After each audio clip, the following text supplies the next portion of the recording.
For question 6 from the calorimetry module checkpoint, we're given this information that we have a calorimeter, and the calorimeter contains 165 milliliters of water at 21.3 degrees Celsius.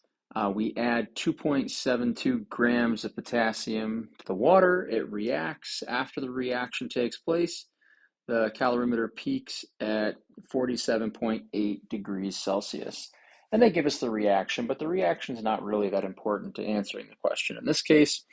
And then assuming there's no heat exchange between the calorimeter and the surroundings, basically saying that we're in a closed system, basically calculate the heat of this reaction. So we can calculate the heat of the reaction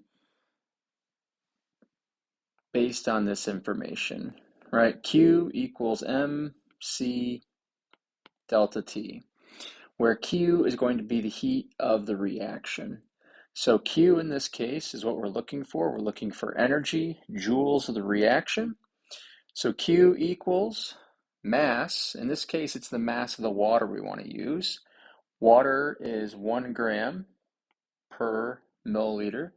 So that means our 165 milliliters of water is actually 165 grams of water. So 165 grams there.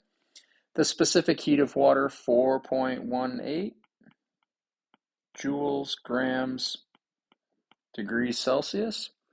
And then the delta T, we get our change in temperature. The water started at 21 degrees and it went to 47.8 degrees. So if we take a look, our delta T is approximately 26.5 degrees Celsius. Multiply all of those things together, we can do a quick unit analysis.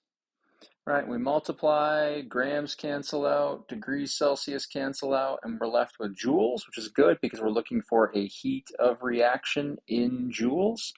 If I multiply all three of those together, I get approximately 1.83 E4 joules for this reaction.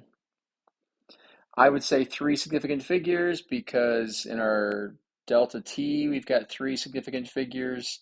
I do have 4 significant figures in my volume, but I would say 3 significant figures based on the change in temperature. So for question 6, 1.83 times 10 to the 4 joules for the heat that's released for that reaction.